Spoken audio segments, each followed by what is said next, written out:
السلام علیکم ورحمۃ اللہ وبرکاتہ۔ ان الحمد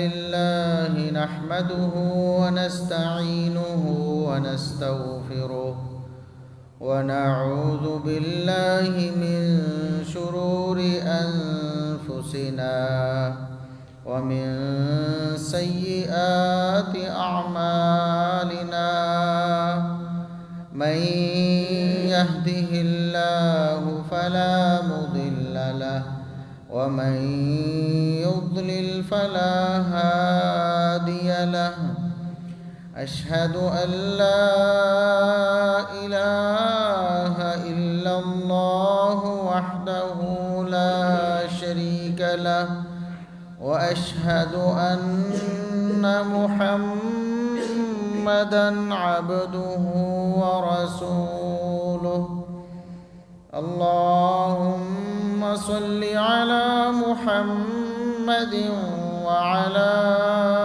آل محمد كما صليت على إبراهيم وعلى آل إبراهيم إنك حميد مجيد اللهم بارك على محمد وعلى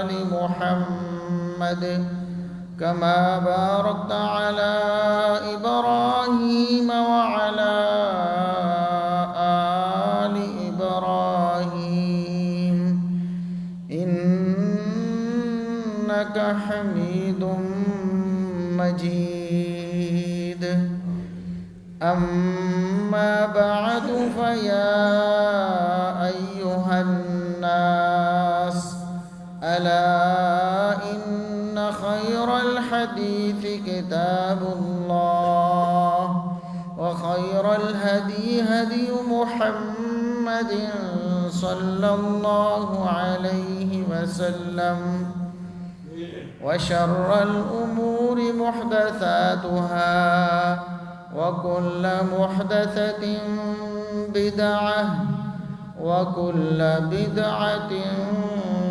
ضلالة أعوذ بالله السميع العليم من الشيطان الرجيم من همزه ونفخه ونفثه بسم الله الرحمن الرحيم ومن الناس من يتخذ من دون الله أندادا يحبونهم كحب الله والذين آمنوا أشد حبا لله۔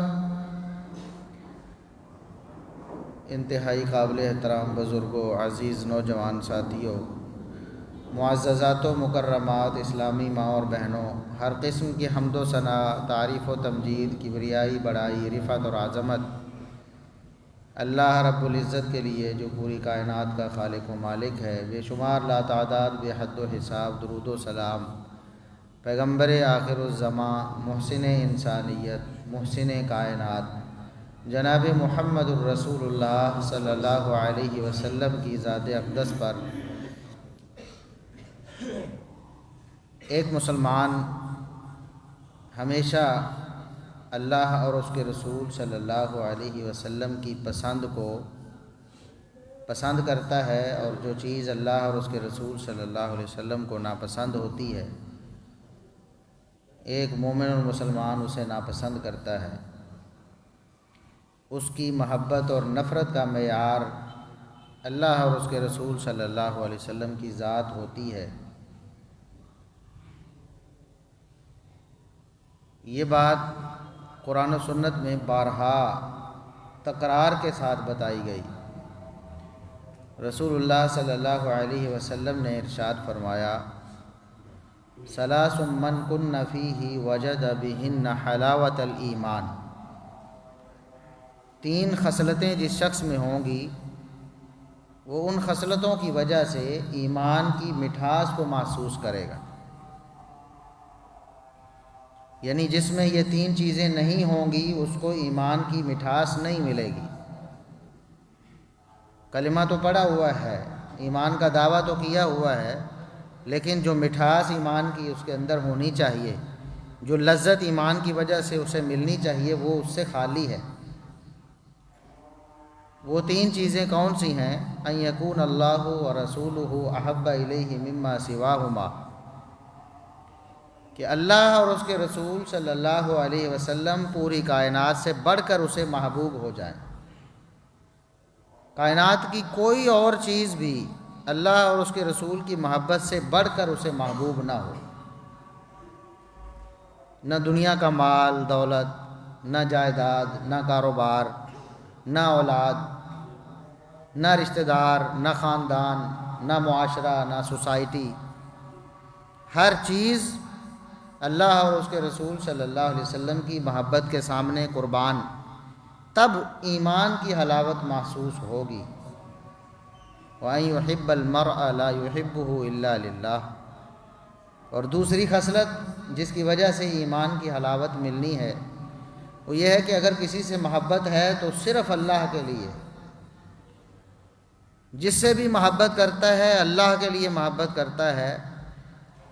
کسی انسان سے بھی محبت ہے تو اس محبت کا مدار اللہ رب العزت کی محبت ہے، اللہ کی وجہ سے وہ اس سے محبت کرتا ہے، تو تب اللہ رب العزت اسے ایمان کی حلاوت، مٹھاس اور لذت نصیب فرماتے ہیں۔ اور تیسری بات، وَأَن يَكْرَهَ أَن يَعُودَ فِي الْكُفْرِ كَمَا يَكْرَهُ أَن يُقْذَفَ فِي النَّارِ، ایک گناہ اس نے چھوڑ دیا ہے، اس گناہ کی طرف دوبارہ جانا اس کو اتنا ہی ناپسند ہے جتنا اس کو آگ میں پھینکا جانا ناپسند ہے۔ کوئی شخص یہ نہیں چاہتا کہ مجھے آگ میں پھینک دیا جائے، کیونکہ اسے پتہ ہے کہ وہاں مجھے بہت زیادہ تکلیف ہونی ہے۔ تو آگ میں پھینکا جانا جس طرح ناپسند ہے، اسی طرح دوبارہ گناہ میں جانا اس کو ناپسند ہو۔ تو یہ اللہ اور اس کے رسول صلی اللہ علیہ وسلم کی محبت کے سامنے ساری چیزوں کو قربان کرنا، یہ حقیقی ایمان ہے۔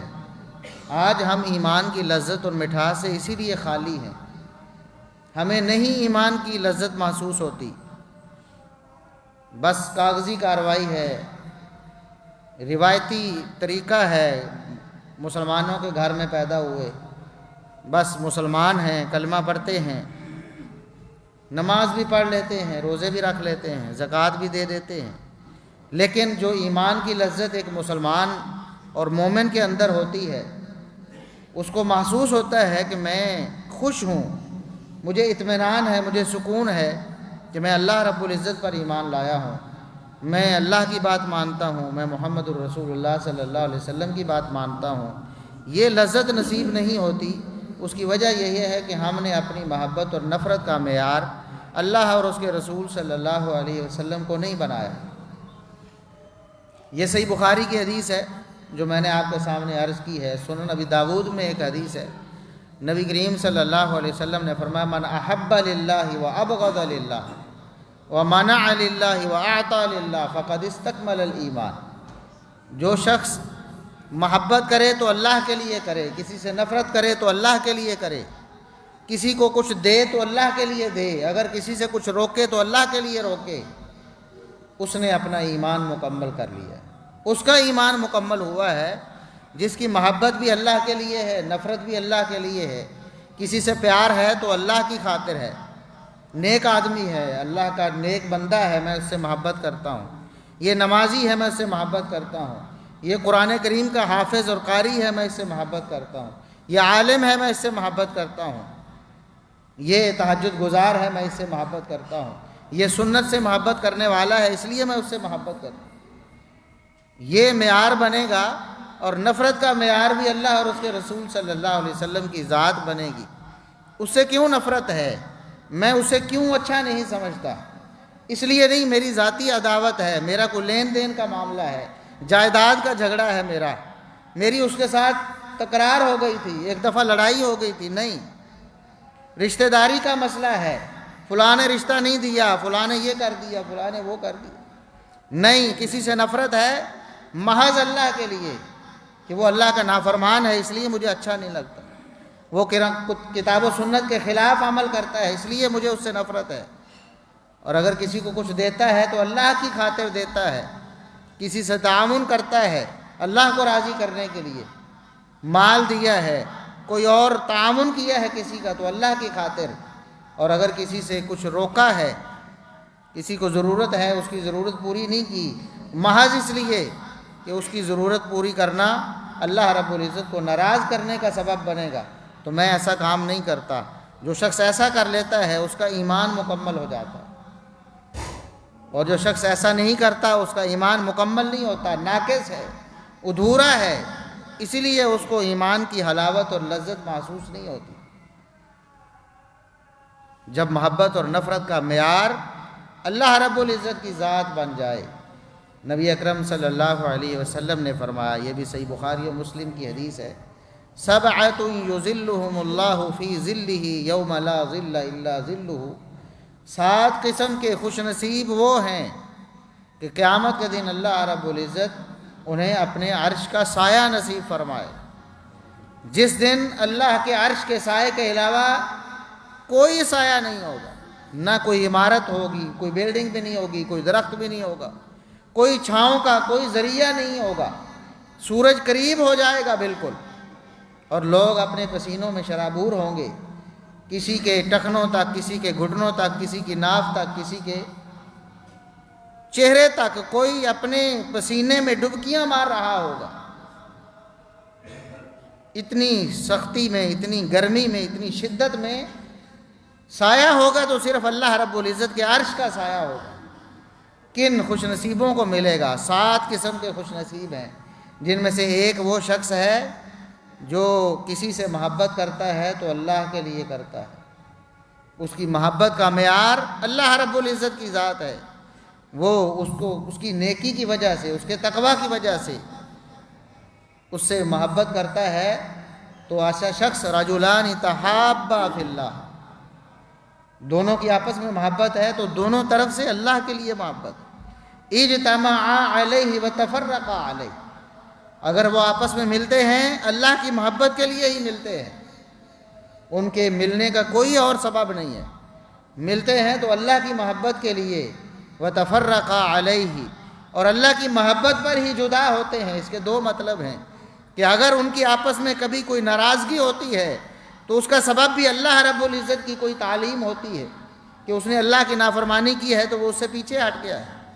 اور دوسرا مطلب یہ ہے کہ جب ملتے ہیں تب بھی اللہ رب العزت کی خوشنودی کی باتیں کرتے ہیں، اللہ کی رضا کی خاطر ملتے ہیں، جب جدا ہوتے ہیں تو اللہ کی شریعت کے مطابق آپس میں ایک دوسرے کے ساتھ محبت سے جدا ہوتے ہیں، محبت اللہ رب العزت کی محبت ہی معیار ہے، تو ایسے 2 شخص جو ہوں گے قیامت کے دن انہیں اللہ رب العزت اپنے عرش کا سایہ نصیب فرمائے۔ اور صحیح مسلم کی ایک حدیث ہے، نبی کریم صلی اللہ علیہ وسلم نے فرمایا کہ ایک شخص کسی بستی میں اپنے کسی مسلمان بھائی کی زیارت کے لیے جا رہا تھا، اس سے ملاقات کے لیے، اس سے ملنے کے لیے جا رہا تھا، تو اللہ رب العزت نے اس کے راستے میں ایک فرشتے کو بٹھا دیا۔ جب وہ راستے سے گزرا فرشتے کے پاس سے، تو فرشتے نے کہا، فرشتہ انسانی شکل میں تھا، پوچھا کہ کس لیے جا رہے ہو، سفر کس نیت سے کر رہے ہو؟ اس نے کہا کہ اس بستی میں میرا ایک بھائی ہے، ایک مسلمان ہے، میرا دوست ہے، میں اس سے ملنے کے لیے جا رہا ہوں۔ فرشتہ کہتا ہے کہ کیا کوئی لین دین کا معاملہ ہے؟ وہ تمہاری زیارت کے لیے تمہیں ملنے آیا تھا، کوئی لین دین، کوئی اس نے تمہارے اوپر احسان کیا تھا جسے چکانے کے لیے جا رہے ہو؟ وہ کہتا ہے کہ نہیں، ایسی کوئی بات نہیں ہے، میں تو صرف اللہ کی رضا کے لیے اپنے اس مسلمان بھائی سے ملنے کے لیے جا رہا ہوں۔ تو اللہ رب العزت نے اس فرشتے سے کہا، اسے بتاؤ کہ میں اللہ کا فرشتہ ہوں، تمہیں یہ بتانے کے لیے آیا ہوں کہ اللہ کی خاطر تم مجھ سے محبت کرتے ہو تو اللہ اسی طرح تم سے محبت کرتا ہے۔ اللہ کی خاطر جب ہماری دوستیاں، ہماری دشمنیاں اللہ کی خاطر ہو جائیں گی تو پھر اللہ رب العزت راضی ہو جائے گا، پھر ایمان کی لذت اور مٹھاس محسوس ہوگی۔ ہمارے اسلاف صحابہ کرام اللہ کی خاطر کسی سے دوستی رکھتے، اللہ کی خاطر ناراض ہوتے، جب دیکھتے کہ کسی جگہ پر کتاب و سنت کی مخالفت ہو رہی ہے بہت غصے میں آ جاتے۔ ہمارے سامنے تو صبح و شام ہوتی۔ ہماری دوستی اور دشمنی کا معیار اللہ اور اس کے رسول صلی اللہ علیہ وسلم کی محبت نہیں ہے۔ ہم تو دیکھتے ہیں ہمارے لیے مفاد میں کون ہے، ہمارے مفاد میں کون ہے، کون ہمارے لیے مالی حوالے سے اچھا ہے، تجارتی حوالے سے اچھا ہے، چاہے وہ اللہ اور اس کے رسول کا کتنا بڑا دشمن ہے ہم اس کو دوست بناتے ہیں، اور دوسرا اللہ کا کتنا بڑا محبوب ہے، اللہ کا ولی ہے، نیک بندہ ہے، ہمارے مفاد پر زد پڑتی ہے تو ہم اس سے دشمنی کما لیتے ہیں، ہم اس سے دشمنی کرنا شروع کر دیتے ہیں۔ ہماری محبتوں اور ہماری دشمنیوں کا معیار اللہ اور اس کے رسول صلی اللہ علیہ وسلم کی محبت نہیں ہے۔ صحابہ کرام کیا کرتے تھے؟ اللہ کے لیے محبت اور ناراضگی بھی اللہ کے لیے۔ صحیح بخاری کی حدیث ہے، سیدنا عبداللہ بن مغفل رضی اللہ عنہ ایک جگہ سے گزر رہے تھے، ایک شخص کو دیکھا وہ اپنی انگلی میں چھوٹا کینکر ڈال کر اس طرح پھینک رہا تھا، بیٹھا کینکر ایسے انگلی میں پکڑا پھینکا، کینکر پکڑا پھینکا۔ تو انہوں نے فرمایا کہ میں نے رسول اللہ صلی اللہ علیہ وسلم سے یہ تعلیم حاصل کی ہے کہ نہا عن الخزف، آپ نے اس طرح خزف سے منع فرمایا۔ خزف یہ ہے کینکر انگلی میں رکھ کر اس طرح پھینکنا، اور آپ صلی اللہ علیہ وسلم نے فرمایا ہے کہ ایسا نہ کرو، اس کا نقصان ہی نقصان ہے، فائدہ کوئی نہیں۔ ایسے کر کے آپ کوئی جانور شکار نہیں کر سکتے ہو، ایسے مارو گے کوئی جانور شکار تو نہیں ہوگا، کوئی فائدہ نہیں ہے۔ ہاں نقصان یہ ہو سکتا ہے کسی کی آنکھ میں لگ جائے، اس کی آنکھ پھوٹ جائے، کسی کے دانت پہ لگے اس کا دانت ٹوٹ جائے، یہ نقصان تو ہو سکتا ہے، فائدہ کوئی نہیں۔ اس لیے بھائی رک جاؤ، رسول اللہ صلی اللہ علیہ وسلم نے منع فرمایا۔ یہ کہہ کر گزر گئے، دوبارہ پھر کسی دن اس شخص کے پاس سے گزرے، وہ پھر اسی طرح کر رہا تھا، خزف کر رہا۔ عبداللہ بن مغفل رضی اللہ عنہ غصے میں آ گئے، فرمایا کہ میں نے تمہیں رسول اللہ صلی اللہ علیہ وسلم کی حدیث سنائی تھی، آج پھر میں تمہیں دیکھ رہا ہوں حدیث سننے کے بعد بھی مخالفت کر رہے ہو۔ لا اکلمک کذا و کذا، جاؤ میں تم سے بات نہیں کروں گا، تمہارا میرا بائیکاٹ ہے آج کے بعد۔ رسول اللہ صلی اللہ علیہ وسلم کی سنت، آپ کے فرمان کی مخالفت کرتے ہو، جاؤ میری تمہاری کلام بند ہے، میں کبھی تم سے بات نہیں کروں۔ سیدنا عبداللہ بن عمر رضی اللہ عنہما، انہوں نے ایک دن حدیث بیان کی کہ نبی کریم صلی اللہ علیہ وسلم نے فرمایا لا تمنعوا اماء اللہ مساجد اللہ۔ میرے صحابہ، نبی کریم صلی اللہ علیہ وسلم نے صحابہ کو فرمایا، میرے صحابہ اللہ کی بندیوں کو اللہ کی مسجدوں میں آنے سے نہ روکو۔ یہاں سے دو باتیں معلوم ہوتی ہیں، ایک یہ کہ کسی عورت نے مسجد میں آنا ہے تو وہ اپنے خاوند کی اجازت لے کر آئے، غیر شادی شدہ ہے تو باپ کی اجازت سے آئے، بغیر اجازت کے مسجد چاہے پڑوس میں ہی کیوں نہ ہو وہاں نہیں آ سکتی، اجازت لے کر آئے۔ اور دوسری بات یہ ہے کہ جب اجازت مانگے کسی مسلمان کے لیے جائز نہیں کہ وہ انہیں روکے، کہے کہ نہیں مسجد میں نہیں جا سکتی، تو نہیں روک سکتا۔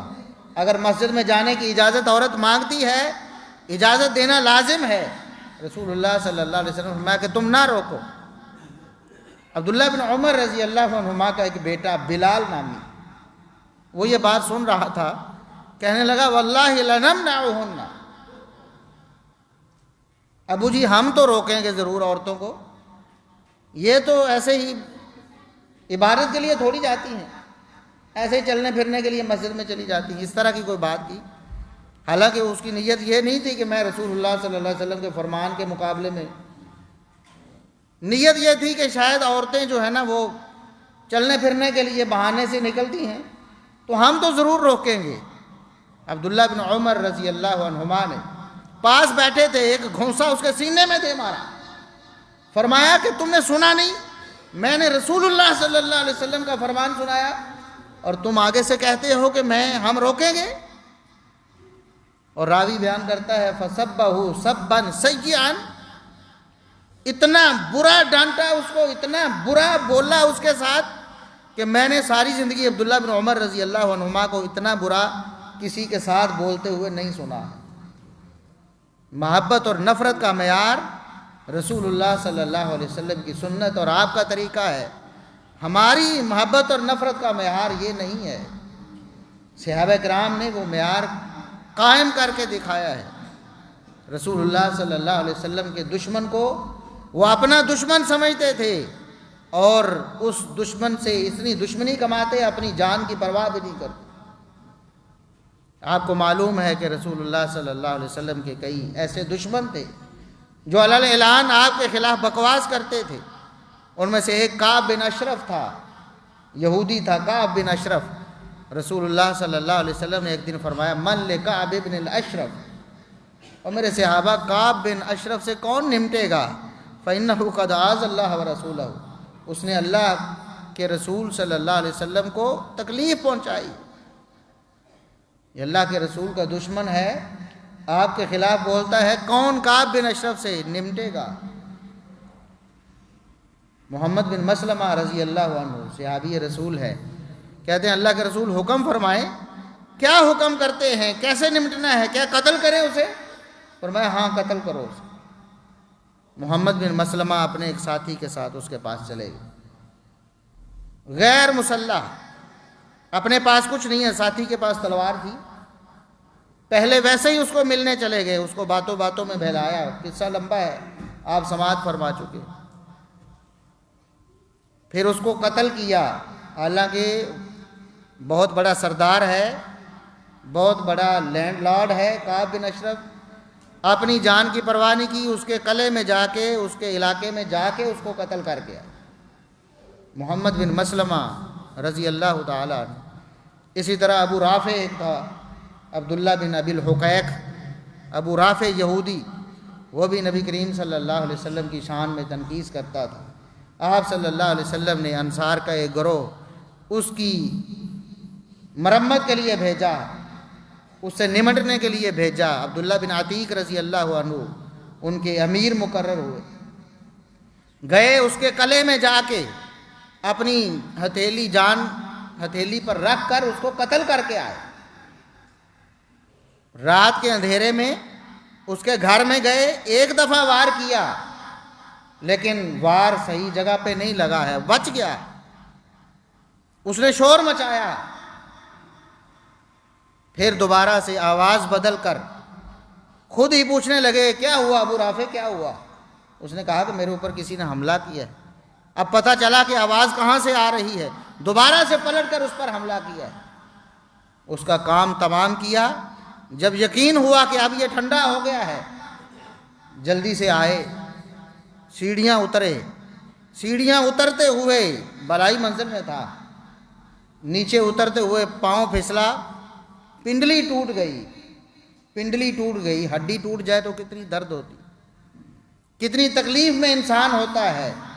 عبداللہ بن عتیق رضی اللہ عنہ کی پنڈلی ٹوٹ گئی ہے، وہاں سے نکل گئے ہیں، لیکن قلعے کے دروازے پہ جا کے بیٹھ گئے ہیں۔ کہتے ہیں میں اپنی تسلی کر کے آیا ہوں، لیکن ہو سکتا ہے کہ ابھی وہ بچ گیا ہو، وہاں سے میں بھاگ آیا ہوں نا، ہو سکتا ہے کہ ابھی اس کی جان ہو باقی۔ میں اس وقت تک اس قلعے سے نہیں نکلوں گا جب تک میں اپنے کانوں سے اس کی موت کی خبر نہ سن لوں۔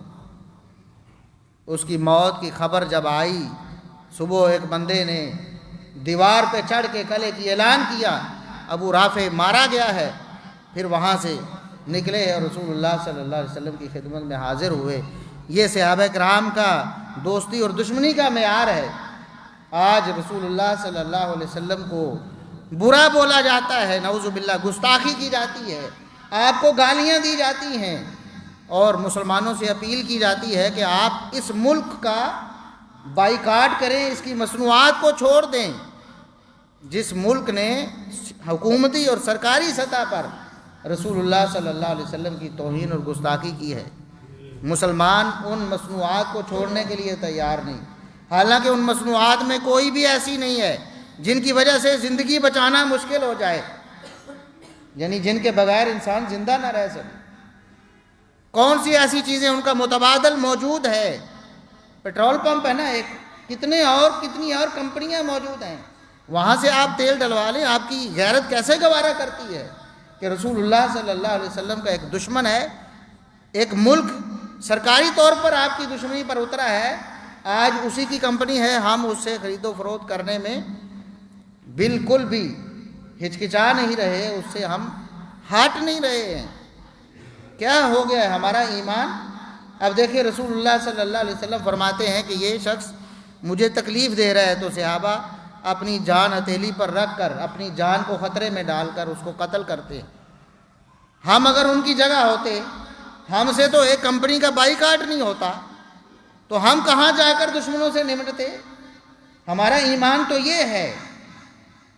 دیکھیں اللہ کے رسول صلی اللہ علیہ وسلم کے دشمن اس ملک میں موجود ہیں، ہم ان کا بائیکاٹ نہیں کر سکتے. یہ قادیانی، ختم نبوت کے ڈاکو، اگر مسلمان آج نیت کریں ہم نے قادیانیوں کا بائیکاٹ کر دینا ہے، یقین کریں چند دن نہیں نکال سکتے. بتائیں کیسے زندہ رہیں گے؟ چاہے انہوں نے ریاست میں ریاست بنائی ہے، لیکن اس ریاست کو چلانے کے لیے بھی تو آخر اسی ملک کے وہ محتاج ہے نا. مسلمان ان سے کاروبار کرتے ہیں نا، مسلمان لین دین کرتے ہیں، اسی وجہ سے وہ بیٹھے ہوئے ہیں اور اس ملک میں بیٹھ کر اسلام کی جڑوں کو کھوکھلا کر رہے. ہمارے ملک کے، ہمارے آئین کے بھی دشمن ہیں، ہمارے دین، ہماری شریعت کے بھی دشمن ہیں. ہم ان سے بائیکاٹ نہیں کر سکتے. یہ مطالبہ نہیں ہے کہ آپ بندوقیں پکڑو اور جا کے انہیں قتل کرو، یہ مطالبہ نہیں ہے کہ آپ ان سے جا کے لڑائی جھگڑا کرو. مطالبہ صرف اتنا ہے کہ آپ ان سے لین دین بند کر دیں. یہ تو آپ کے اختیار میں ہے نا، کوئی قانون آپ کو نہیں روکتا کہ آپ ان سے لین دین ضرور کریں، کوئی قانون آپ کو اس بات پہ فورس نہیں کرتا ہے. یہ آئینی حق ہے ہمارا، جس سے چاہیں ہم لین دین کریں، لیکن مسلمان ان قادیانیوں سے لین دین بند نہیں کرتے. حتیٰ کہ افسوس کی بات یہ ہے کہ وہ اگر ایک ہاسپٹل بناتے ہیں دل کا، تو مسلمان لائنیں بنا کر وہاں جا کر ان سے اپنے دل کا علاج کرتے ہیں. میں نے ایک بزرگ سے سنا، ایمان کے جذبات سنے، انہوں نے کہا کہ لوگ اس دل کی خاطر، ایک دل کی خاطر وہاں جا کر دھکے کھاتے ہیں، اللہ اور اس کے رسول صلی اللہ علیہ وسلم کے دشمنوں سے اپنا علاج کرواتے ہیں. 1000 دل ہو اور 1000 کا 1000 دل پھٹ جائے، ہم اس ہسپتال کی طرف رخ کرنا پسند نہ کریں. آج مسلمانوں نے ان کو چلایا ہوا ہے نا، ان کی کمپنیاں، شیزان کمپنی، یہ پتہ ہے سب کو، قادیانی کمپنی، لیکن مسلمان ان کی مصنوعات کو استعمال کرتے ہیں، چھوڑنے کے لیے تیار نہیں. اسی طرح آپ اس علاقے میں دیکھیں، چنیوٹ کے علاقے میں انہوں نے سکول بنائے ہوئے ہیں، انٹرنیشنل سٹینڈرڈ کے مطابق سکول بنا کر تمام سہولیات دے کر 50 روپے فیس رکھ دی، یعنی کہ نہ ہونے کے برابر. مسلمان دھڑا دھڑ اپنے بچوں کو وہاں داخل کروا. اور تمہیں ایمان کی غیرت نہیں ہے؟ بچے سرکاری سکول میں بھی پڑھ سکتے ہیں، ان پڑھ رہ کر بھی زندگی بسر کر سکتے. کتنے ان پڑھ دنیا میں ارب پتی کھرب پتی ہیں، اچھی زندگی بسر کر رہے ہیں. ان پڑھ رہنا برداشت کر لینا چاہیے، گوارا کر لینا چاہیے. ان اسلام کے دشمنوں، محمد الرسول اللہ صلی اللہ علیہ وسلم کے دشمنوں سے اب جن بچوں کو وہاں پڑھایا جاتا ہے، 10 سال بچہ کم از کم اس اسکول میں پڑھتا ہے، بتاؤ مسلمان رہے گا؟ ایمان کی غیرت تو چند دنوں میں چھن جاتی ہے. یہاں سرگودا کا واقعہ ہے، ایک شخص گیا ہے، اچھا بھلا سمجھدار، جا کر اس نے اپنے دل کا علاج کروایا ہے ہسپتال میں. تو 10 دن رہا ہوگا وہاں، یہاں آ کر کہتا ہے کہ میں نے ان کے بارے میں بڑا برا سنا تھا، لیکن کافروں والی بات کوئی نہیں دیکھی ان میں نے. آپ اندازہ کریں، کہتا ہے ان میں نے کافروں والی بات کوئی نہیں دیکھی ہے. تمہیں ختم نبوت کا کوئی حیا نہیں ہے؟ غیرت ختم ہو گئی ہے؟ کافروں والی بات ان میں تو ہے ہی ہے، تمہارے اندر ایمان والی کوئی بات نہیں. تم نے لین دین کو کہ وہ میٹھا بولتے ہیں، وہاں جانے پر آپ کو سہولیات دیتے ہیں، آپ کا مال بچ جاتا ہے، آپ کی جان بچ جاتی ہے، آپ سمجھتے ہیں کہ وہ کافر نہیں ہے. تو چند دن ایک اچھے بھلے باشعور انسان، اب دل کا مسئلہ تو ظاہر ہے 40-50 سال بعد بنتا ہے نا، اب اس کا یہ حال ہوتا ہے 5-7 دن میں، تو آپ مجھے بتائیں کہ 10 سال ایک بچہ ان کے اسکول میں پڑھے گا تو پھر کیا اس کے دین میں، اس کے ایمان میں کوئی رمق باقی رہے گی؟ وہ زبانی طور پر چاہے مسلمان ہی کہتا رہے اپنے آپ، وہ قادیانی نہ بھی بنے، لیکن حقیقت میں قادیانیت اس کے اندر گھس چکی ہوتی ہے۔ مسلمان دیکھتے ہیں کہ ہمیں مفت میں انٹرنیشنل سٹینڈرڈ کی تعلیم مل رہی ہے تو دھڑا دھڑ اپنے بچوں کو داخل کرواتے، سارے مسلمانوں کے بچے۔ وہاں مسلمانوں کے سارے اسکول فلاب ہو گئے ہیں جو پرائیویٹ اسکول ہیں۔ وجہ کیا ہے؟ وہ 500، 1000، 1500، 2000، 3000 فیس رکھیں گے، کون داخل کروائے گا؟ ایمان کی غیرت کسی میں ہو تو پھر یہ